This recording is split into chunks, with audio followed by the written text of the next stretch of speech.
Meus irmãos, desde ontem nós temos tido a alegria de ouvir a palavra de Deus pelo reverendo Heber Campos. Ele falou para nós à tarde, falou à noite, falou hoje de manhã e vai nos pregar hoje a palavra de Deus nessa última ocasião conosco. Ele vai pregar para as crianças, vai orar pelas crianças também e depois ele vai pregar para nós, para a igreja. Reverendo Heber Campos. Houve uma família de quem eu vou falar hoje que provavelmente nasceu, mas vivia em Belém. Se adiantando tudo. Mas não é de Davi que eu vou falar agora, não. Eu vou falar de uma mãe, um pai e 2 filhos. Não. O nome da mãe era Ruth. O nome do pai era, não sabe, Elimeleque. Você conhece? Quem contou para você? Meu pai. O seu pai? Né? Agora, quem de vocês lembra o nome dos filhos desse casal? Malom e Quilion. Eles moravam em Belém. Vocês sabem o que significa Belém em inglês e em hebraico? É Bethlehem. Bethlehem. Vocês sabem o que significa Belém? Casa, muito bem. Casa do pão. Não era padaria, mas era casa do pão. É o lugar onde se planta trigo, cevada para fazer pão. E chegou um tempo que o pão faltou. O pão faltou, a padaria fechou. Não é? Não existia padaria naquela época. Ele está certo. Ele está dizendo que não existia padaria na época, eu tenho que concordar.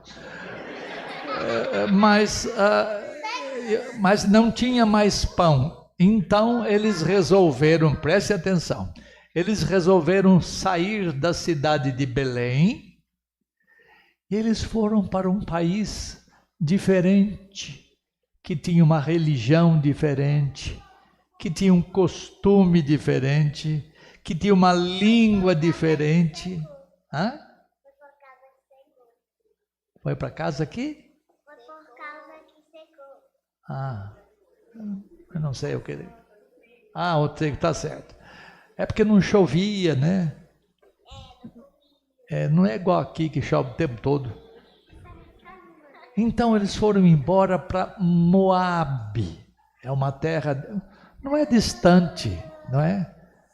Mas para quem anda a pé é longe, é mais ou menos 70 a 80 quilômetros. Eles foram embora. O que eu vou falar agora é para vocês, pais.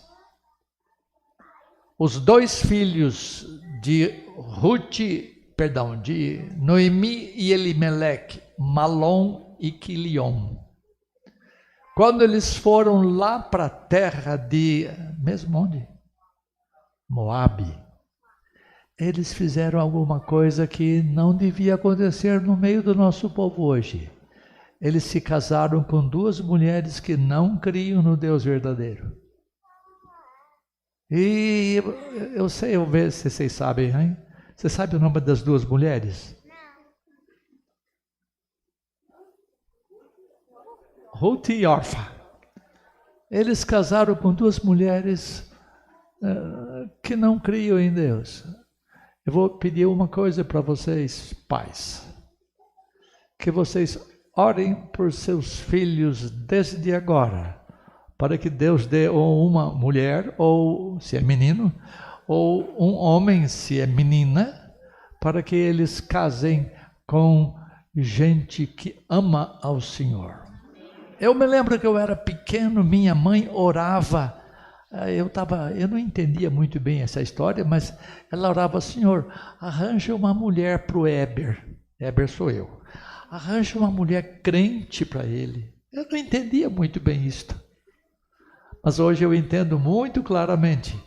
Orem desde pequenino, não espere eles começar a namorar, começar a se engalfinhar para fazer oração por eles.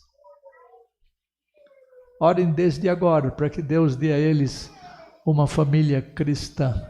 Porque aqueles de vocês que desobedeceram, hoje comem o pão que Deus amassou. Eu vou falar isso porque é sobre providência. Em última instância, quem está por detrás das coisas é Deus. Então, quem quer casar aí? Que pergunta besta, né? Você quer ter uma família um dia? Você quer ter um marido ou uma esposa? Esse aqui é assanhadinho, ele gostou. Mas é... Exatamente.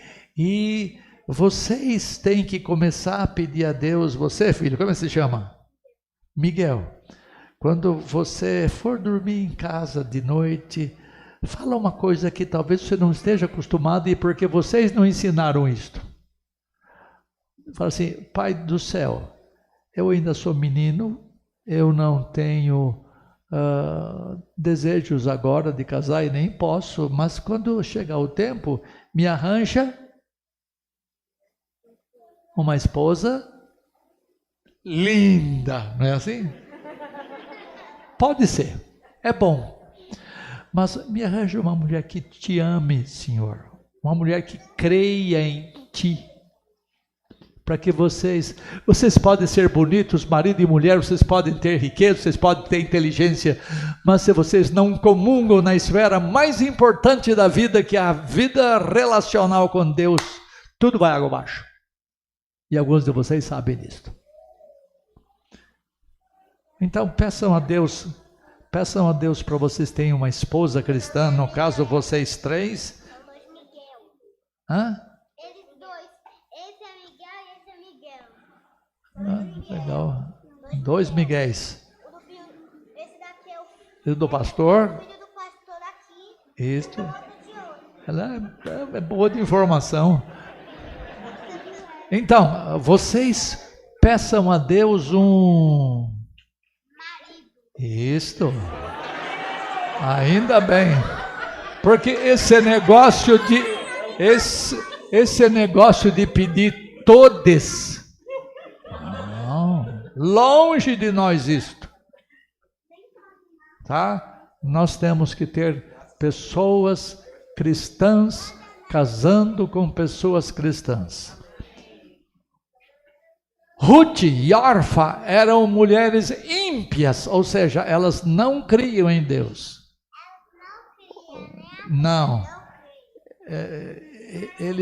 O Malom e o Quilion se casaram com elas e se lascaram.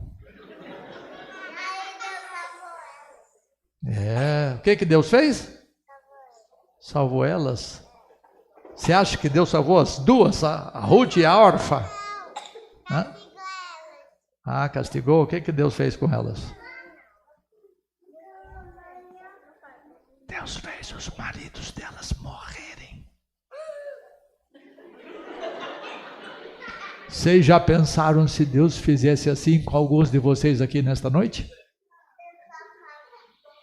Mas alguns de nós desobedecemos a Deus. Nós casamos os nossos filhos sem que eles fossem crentes, as esposas e os maridos. Então Ruth, que é a moça da história que eu vou contar hoje. Hoje eu vou falar demais, tá? Vocês não... Hã?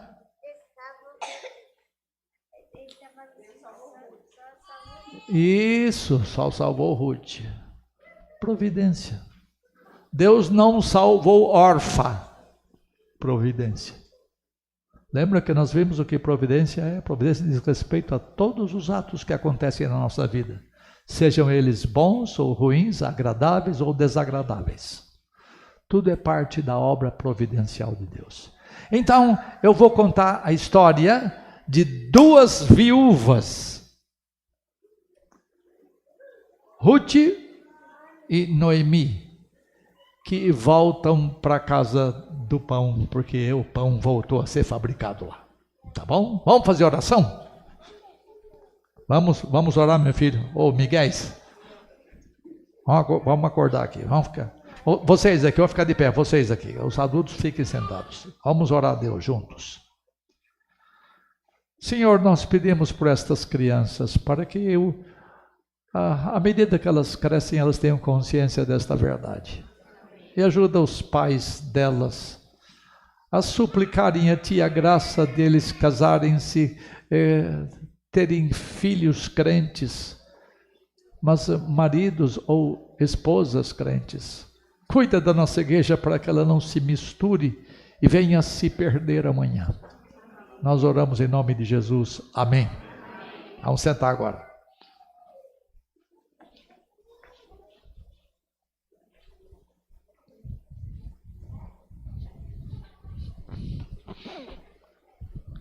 Houve fome na casa do pão.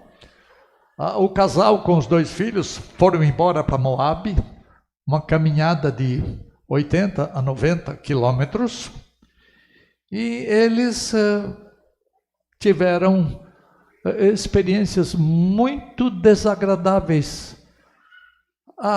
Eu acho que Noemi e Elimeleque, eles brincaram com Deus, eles deixaram os 2 filhos se casarem com 2 moabitas.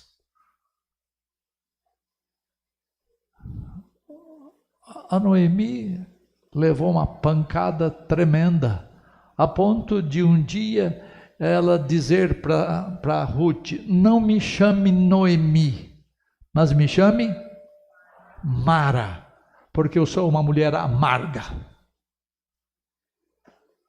Ela sentia as mãos pesadas, ela sentiu as mãos pesadas da providência divina, levando o marido dela, o Meleca lá, o Elimeleque, e os 2 filhos, Malom e Quilion. E eles passaram 10 anos naquela terra. 10 anos. E ela ficou perdida numa terra estranha, com um Deus estranho, com costumes estranhos. Até que um dia ela disse para as 2 noras, Orfa e Ruth: vamos voltar para Belém. Na verdade, quem ia voltar era só ela, porque as outras 2 nunca tinham estado em Belém. Eu fiz algumas mensagens na minha igreja. A primeira foi a saída de Belém. Depois os infortúnios em Moabe. E agora a volta para Belém. E o texto fala aqui no verso 6 do capítulo 1 de Ruth. Então se dispôs ela, Noemi, com as 2 noras, e voltou da terra de Moabe, porquanto nesta ouviu que o Senhor se lembrara do seu povo, dando-lhe pão. A padaria abriu de novo. E ela foi com suas 2 noras, ou foi o que ela disse. Uma de suas noras disse, o coração dela estava em Moabe. O coração dela ainda estava preso a Quemosh, o deus dos moabitas. E ela não quis ir. Houve uma troca de beijos muito emocionante. A Orfa chorou, a Noemi chorou, mas a outra moça, jovem mulher, ela resolveu seguir com Noemi. E eu vou trabalhar com isto, eu vou fazer 2 em 1, 2 sermões em 1 aqui, vocês tenham paciência em me ouvir. A volta para Belém foi porque a fome havia acabado. Então, Noemi se dispõe e larga a terra onde tinha ficado por 10 anos. Ela podia permanecer ali em Moabe com as suas 2 noras, ela poderia voltar para sua terra em Belém, ela poderia despedir as duas noras para que elas voltassem para a casa de seus pais, para que arranjassem marido, e foi o que aconteceu.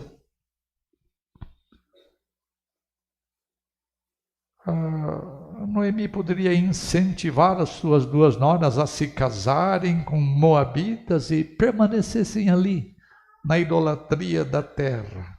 Isso passou pela cabeça de Noemi. Alguém leia aí 1:9. Ruth 1:9, bem alto.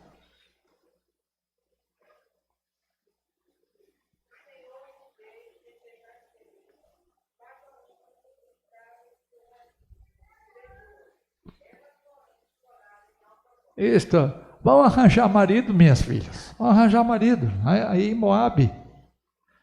Parece que a ideia de Noemi dar volta para a casa dos pais não tenha agradado as suas duas noras, então ela sugere novo casamento para elas. Noemi poderia continuar com elas onde quer que ela fosse, o 10, e disseram a ela: não, iremos contigo ao povo, ao teu povo. Até a órfã topou. Só a princípio. Depois ela desistiu. Na volta para Belém, elas não tinham como se alimentar, elas não tinham como se vestir, elas não tinham quem haveria de lhes dar abrigo. Então Orfa, com um beijo, se despede e há uma choradeira danada ali. Os belemitas eram monoteístas, os moabitas eram politeístas. Noemi não tinha condições de sustentar suas duas noras em sua volta a Belém. Seria fardo demasiado para ela. Para suas duas noras, seria melhor elas permanecessem na própria terra para constituírem novas famílias. Até ela disse assim: eu já sou meio usadinho, já sou meio velhinha, então, por favor, não esperem eu me casar, eu ter filhos novamente e vocês esperarem eles crescerem para vocês se casarem com eles. Não dá! Ela tinha várias ideias na cabeça. Isso aqui está no versos 11 a 13 do capítulo 1. Resumindo a história, somente Ruth voltou. 14 a 17 eu vou ler, escuta. Então de novo choraram em voz alta. Orfa com um beijo se despediu de sua sogra, porém Ruth se apegou a ela. Disse Noemi: eis que a tua cunhada voltou para o seu povo e aos seus deuses. Voltar para a terra é voltar para outros deuses. Para os velhos costumes, para os velhos hábitos, para a velha moral. Disse, porém, Ruth: não fique me incentivando, não me instes para que eu te deixe e me obrigue a não seguir-te, sogra. Porque, aí vem um verso lindo. Porque onde quer que fores, irei eu. Onde quer que pousares, ali pousarei eu. O teu povo é o meu povo, o teu Deus é o meu Deus. Onde quer que morreres, morrerei eu, e aí eu serei sepultada. Faça-me o Senhor o que bem lhe aprouver, se outra coisa que não seja a morte me separar de ti. Se você tivesse, sogra, uma nora desse tamanho, dessa Jaez, desse quilate. A despedida foi cheia de grande emoção. O texto fala no verso 14a: então de novo choraram em voz alta. Quando Noemi quis despedir-se das suas noras, houve grande pranto da parte de ambas. A despedida, na verdade, foi de uma só, a órfã que ficou. A despedida ficou fora do pensamento de Ruth. Ruth falou: não vou me despedir da senhora não, de jeito nenhum. O texto fala que Ruth se apegou a ela. Ruth a amou. E quando Noemi percebeu a intenção de Ruth de não voltar com Orfa, disse assim: eis que a tua cunhada voltou ao seu povo, aos seus deuses, também volta tu, segue a tua cunhada, é a melhor coisa que você pode fazer. Você percebe, até aí ela ainda estava vacilando, ela não estava raciocinando de modo correto. Ela estava instando as suas noras a voltarem para os velhos costumes. Não cometa o mesmo erro que eu cometi vindo para Moabe. Não vá para Belém, lá você vai ficar deslocada, lá você vai ficar isolada. Noemi mexeu nos brios religiosos de Ruth. Até essa altura, Noemi não sabia que a providência estava trabalhando na vida da sua nora. Ela não entendia que Deus estava operando na vida de Ruth. Ruth foi taxativa, ela falou assim: sogra, não me pressione a te deixar, não me instes a te abandonar. Não me obrigues a desertar de ti, não me obrigues a voltar para a minha terra, para a minha velha região, para os meus deuses. Eu não quero a minha vida antiga, sogra. Até então, Ruth também não havia percebido a grande mudança que o testemunho ou que o exemplo da sua sogra causara nela. É nessa hora aflitiva que as duas se vem a providência divina, ainda que a doutrina providência não era conhecida na época. Elas perceberam que alguma coisa havia acontecido na vida. Esse verso, que é cantado às vezes nos casamentos, lembra? Teu povo é o meu povo, teu Deus é o meu Deus. E o noivo canta para a noiva. Não tem nada disso. É cântico de uma nora para uma sogra. Nós tiramos do contexto as coisas. E nós tornamos essa frase dela, o teu Deus é meu Deus e o teu povo é meu povo, e botamos uma dose de idílio, uma dose de romance, quando a Escritura não nos autoriza a fazer isto. Na linguagem do Novo Testamento, a atitude de Ruth mostra a sua conversão à fé dos hebreus. A Ruth não tinha nada a ganhar em voltar para Belém. Ela iria enfrentar pobreza e rejeição. A essa altura, Ruth nem pensava em casar-se de novo. Ela nem sabia da existência de Boaz. Ela prendeu-se a Noemi por causa da fé. E a despedida se tornou numa demonstração de lealdade e de fé. Olha só, uma moabita dizia assim: o teu povo é o meu povo. O teu Deus é o meu Deus. Isto é belo. É maravilhoso ver uma mulher largar suas tradições, largar os seus costumes, largar o comportamento moral, largar os deuses múltiplos que eles tinham para abraçar a fé num Deus só, que era o Deus de verdade. O teu povo é o meu povo. A ideia de povo era muito mais forte do que a que nós temos hoje, porque no contexto do Antigo Testamento, o conceito de povo estava ligado por laços de fé. Você ir para Israel é você abraçar a fé de Israel. O teu povo é o meu povo. E para abraçar o povo de Israel, Ruth teve que abandonar a sua cultura, seus costumes, a sua religião antiga. E ao abraçar o novo povo, Ruth abraçou a fé desse povo. Ela renunciou o que é mais caro. A nossa fé, a nossa religião é a coisa mais cara que existe em nós. Se há alguma coisa que marca uma pessoa, é em quem ela crê, como ela crê. E ela rompeu com os laços antigos, isso é extraordinário. Na verdade, ela se tornou uma espécie de traidora dos moabitas.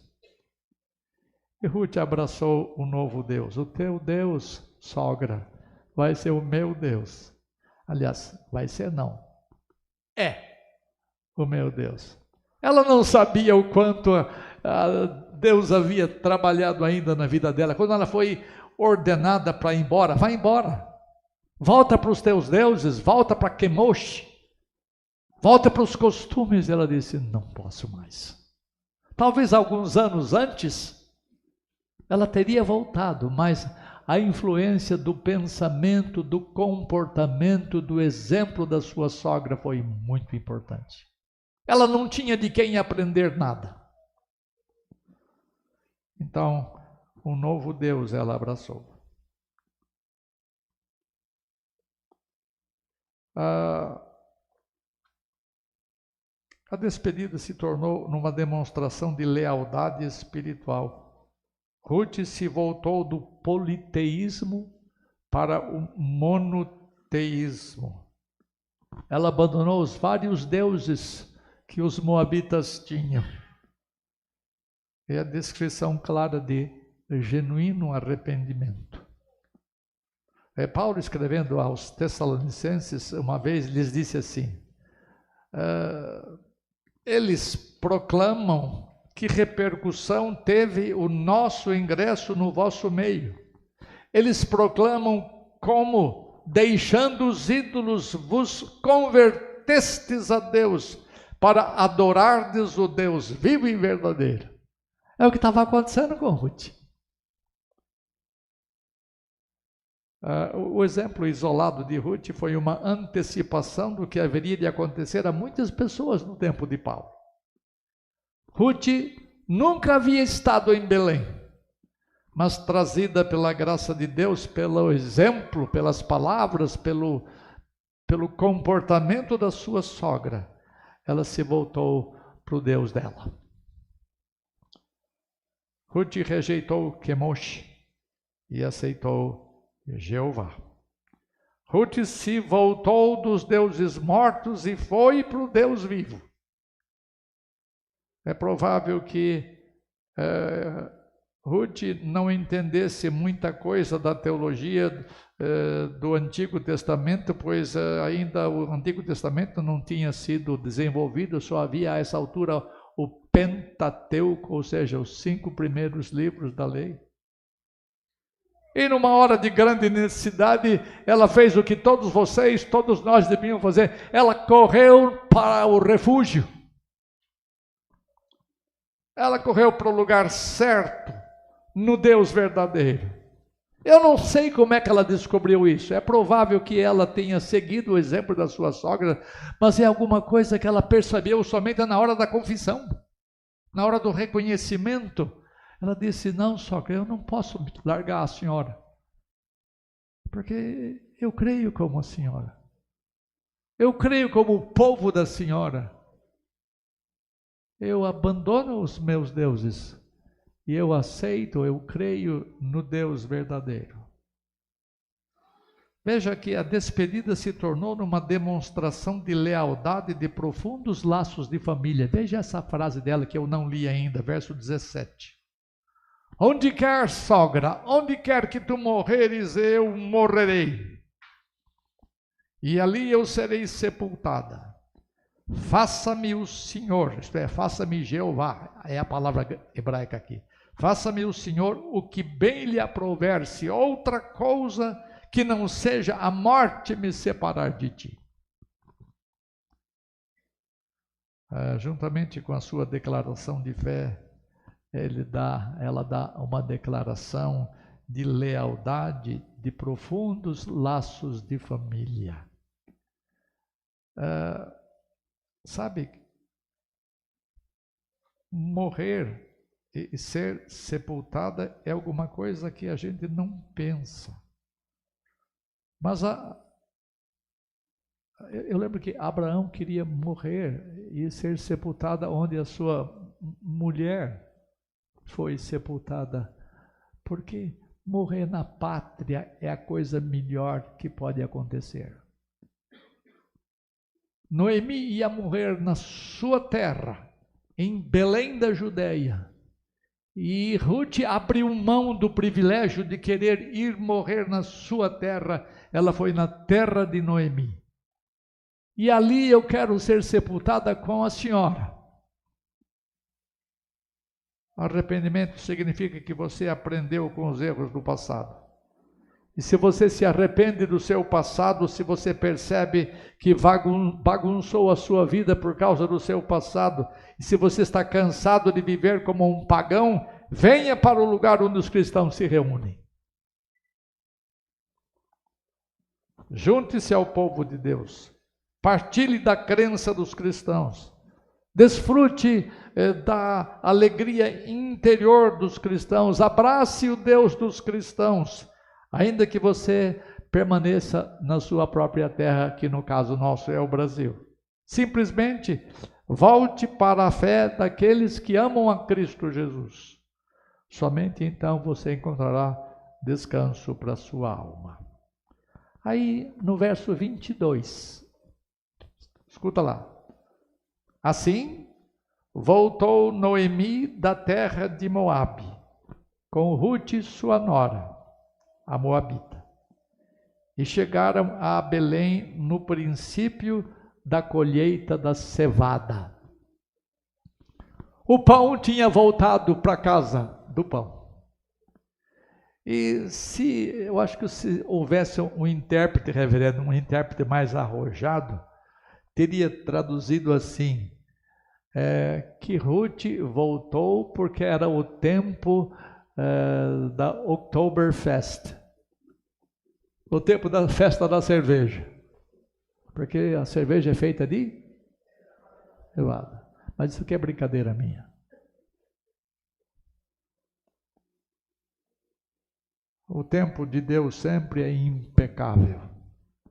As duas viúvas precisavam desesperadamente da estação da colheita para que pudessem sobreviver.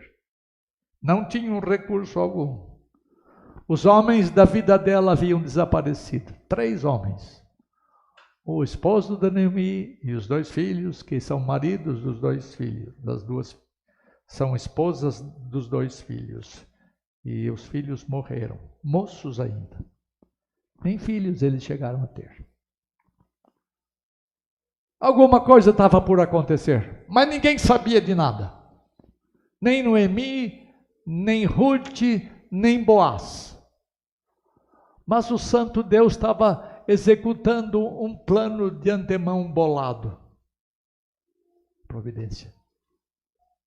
Deus, por detrás dos panos, sem contar nada às 2 viúvas, começou a preparar, a executar os seus planos. E ao executar os seus planos, Deus prepara gente, prepara pessoas.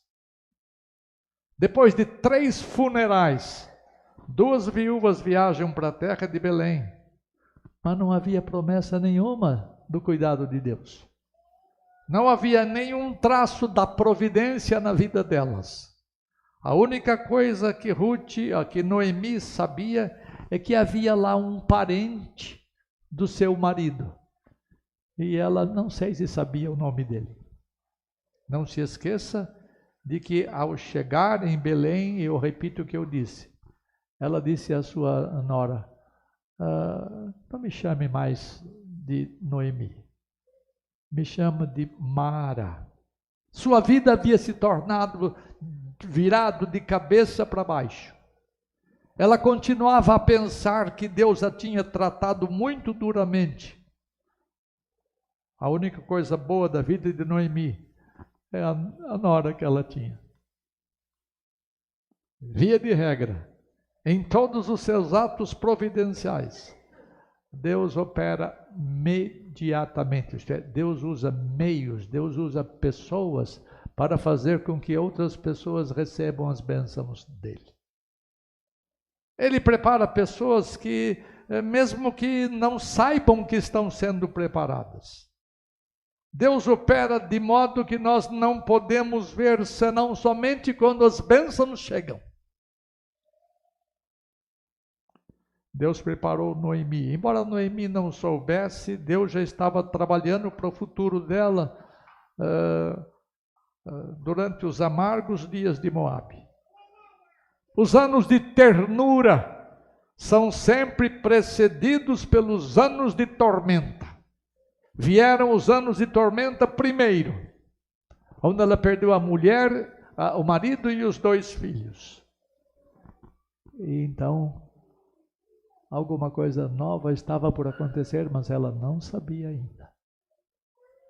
Deus se serve de situações estranhas em nossa vida, mas Ele opera por detrás de tudo o que acontece conosco. Eu tentei falar algumas coisas disso com vocês hoje. Deus preparou Ruth.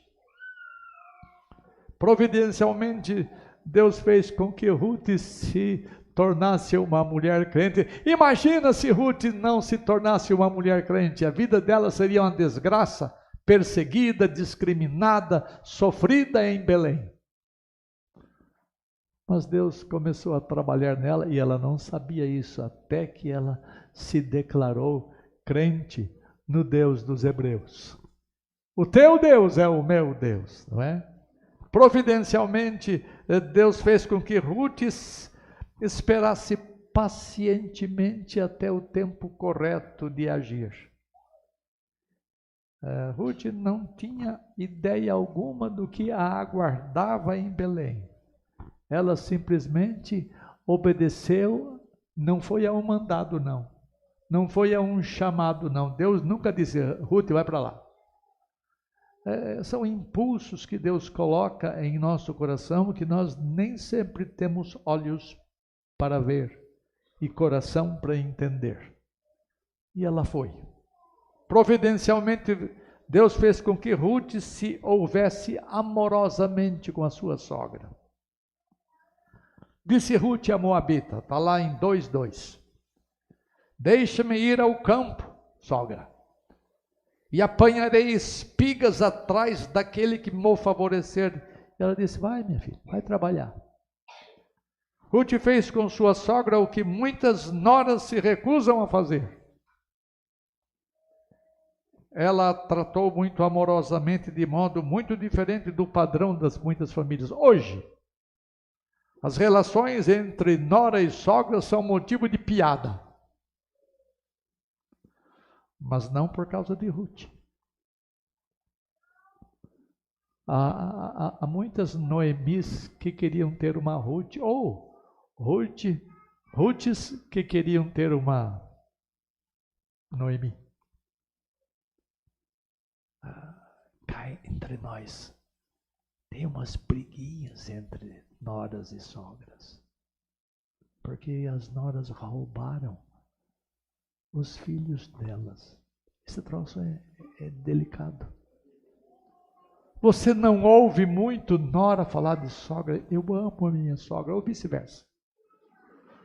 Mas Deus preparou essas mulheres para esse laço extraordinário entre elas. Providencialmente, fez com que Ruth se portasse honestamente no campo da colheita. Ruth foi trabalhar, Ruth era mais nova, portanto mais forte, Noemi já devia ser madura e não tinha forças para ir no campo, trabalhar, colher espigas, e colher espigas é um serviço que se faz de sol a sol durante o dia, e Noemi não tinha essa força, então Ruth foi. E ela trabalhou honestamente, ela recebeu a aprovação dos funcionários da fazenda onde ela foi colher. Ela portou-se como uma mulher de Jeová, uma mulher de Jeová. Deus preparou Noemi, Deus preparou Ruth, Deus preparou Boaz. Deus podia fazer com que Noemi e Ruth, aliás, Ruth especialmente, trabalhasse numa terrinha de um pobretão, mas Deus fez com que ela se ligasse a um homem rico. Tinha Noemi um parente de seu marido, 2:1. senhor de muitos bens, um cara rico. Ele tinha muitas propriedades que não era comum a outros homens na época. A grande maioria, como hoje, é composta de empregados, não de proprietários. Deus se serve tanto de ricos como de pobres para executar os seus planos redentores. E neste presente caso, ele preparou um homem rico para ser o executor dos seus planos. Eu não vou ter tempo de falar isso, depois o senhor fala. Ele se tornou o resgatador delas, o Goel. Quem falou? Muito bem, o Goel, o resgatador. Precisa ter dinheiro para ser resgatador. E Deus providenciou Boaz. Boaz era um homem forte. Como é que você sabe disso, reverendo? Ele se chamava Boaz. A palavra Boaz quer dizer aquele que é forte. Aquele que é força. Boaz era um empregador cheio de fé. Um homem temente a Deus, um homem crente. Veja a conversa dele com os empregados, que não é a conversa dos empregados de vocês e nem das empregadas de vocês, mulheres. Eis que Boaz veio de Belém, foi lá para a fazenda dele e disse aos colhedores, aos segadores: o Senhor seja convosco. Quando é que você faz assim com a sua empregada? E eles responderam: o Senhor te abençoe, patrão. Era uma conversa de gente que se respeitava, de gente que se amava. Havia um tratamento muito jóia de um homem crente com funcionários que provavelmente tinham a mesma fé porque eram judeus. Boaz era um homem cortês com seus empregados. E a dimensão espiritual das pessoas determina os relacionamentos delas e o modo de se tratarem mutuamente. Você, patrão, você, patroa, você tem o dever de tratar bem aqueles que servem vocês. Mas é sermão de quê hoje? Não, é comportamental. As coisas de Noemi foram comportamentais, as coisas de Ruth foram comportamentais, de Boaz também, dos empregados também. Em sua providência, Deus começa a revelar um plano. Ele começa a pôr em prática alguma coisa que ele já tinha resolvido, mas ele não tinha comunicado a ninguém. Quando Ruth disse: eu vou colher espigas, ela falou assim a Noemi: vai. Só que vivendo poucos dias ali em Belém, antes de começar a trabalhar, ela descobriu que tinha um jeito de arranjar comida. Alguém leia para mim um texto de Deuteronômio 24:19.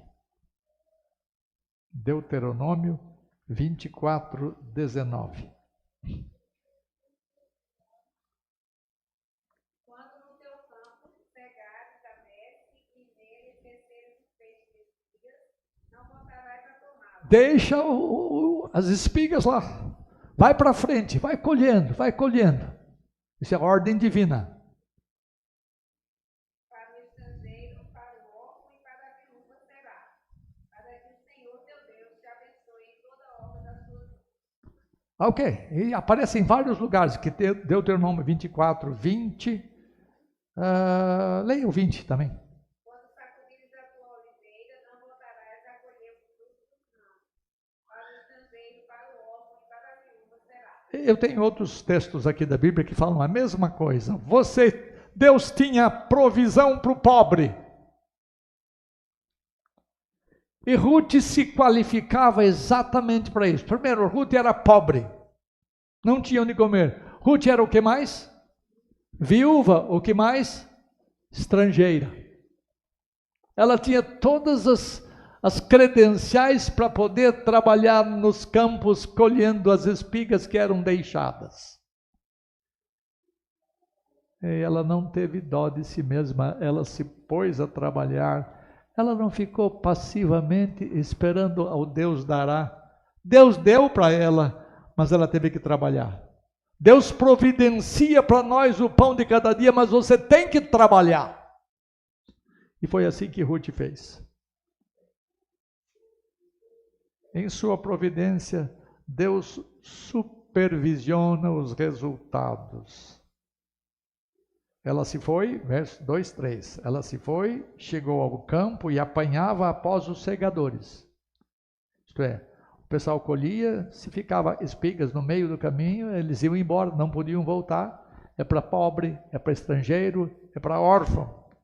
Por casualidade entrou na parte que pertencia a Boaz, o qual era da família de Elimeleque.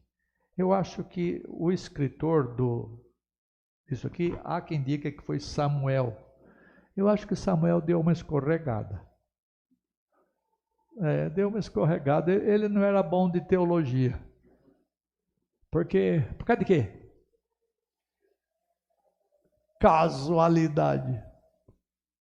Não tem casualidade. Acasos, diz o hino que cantávamos, acasos para mim não haverá. Por detrás estava uma mão poderosa, silenciosa, que não contou nada o que estava fazendo.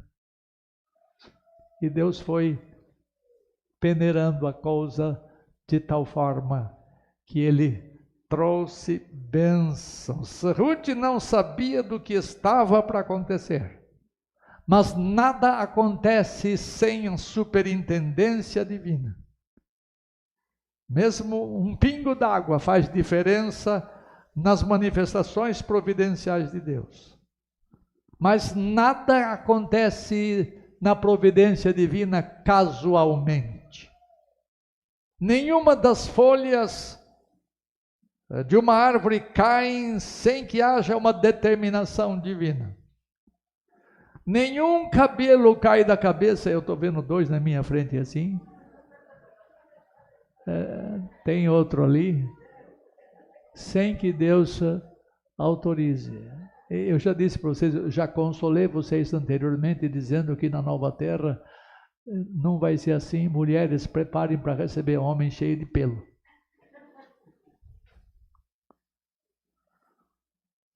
Ruth não sabia, eu repito, o que estava por acontecer. Ruth não tinha nenhuma intenção de encontrar um homem, nem Boaz encontrar uma mulher. Mas a providência por detrás estava operando. O Deus das grandes coisas também é o Deus das coisas pequenas. O Deus que pendurou as estrelas do céu, que cuida, que mantém, que sustenta todas as estrelas, é o mesmo que cuida dos cabelos da sua cabeça, é o mesmo que cuida das coisas grandes. Deus não deu somente espigas para Ruth, Deus deu Boaz para ela. As circunstâncias da vida nossa são as pegadas através das quais Deus opera. A nossa vida é composta de uma série de vais e vens. O caminho está à frente, mas nós não conseguimos divisar o que vem na frente até que a coisa chegue. Caminhamos por uma trilha cheia de densa neblina, mas que vai clareando à medida que as providências divinas se realizam em nossa vida. Pela manhãzinha, o sol começa a surgir, mas ele não surge repentinamente. São raios que começam a alumiar o céu, depois começam a brilhar e brilhar e brilhar. É como a luz da aurora, as ações da providência divina. Como é que fala? Vai brilhando e brilhando até ser dia perfeito. Assim aconteceu com Ruth. Deus foi arranjando as coisas. Deus foi montando o quebra-cabeça. e o presente veio.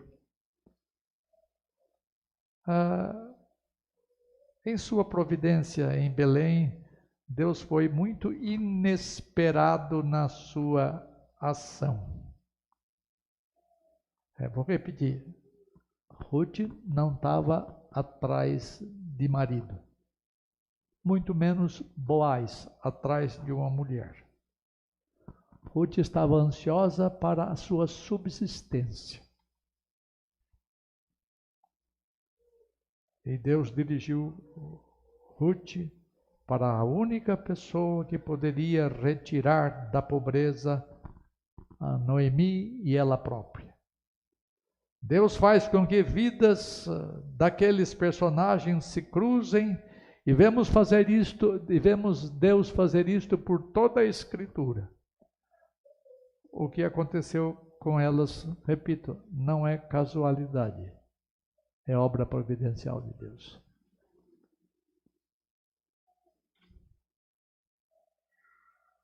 Deus estava preparando o resgatador delas.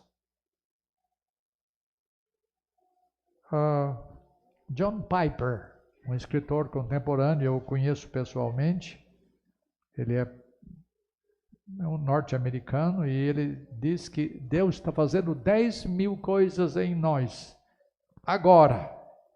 Todavia, nós entendemos umas 2 ou 3 coisas que Deus está fazendo em nós. Não somos capazes de imaginar outras tantas providências que Deus toma para nos abençoar. Só mais tarde, quando as bênçãos chegam, é que a gente percebe. Deus opera todas as coisas para o nosso bem e para a glória dele. Um dia nós aprenderemos a contar e a juntar as peças do grande quebra-cabeça, para que nós entendamos um pouquinho melhor o que providência significa. Terminar. Deus está sempre pronto a proporcionar algumas noções importantes. Deus está sempre pronto a proporcionar soluções para problemas que ainda não sabemos que temos. Ele está lá na frente, resolvendo os problemas sobre os quais não temos noção alguma.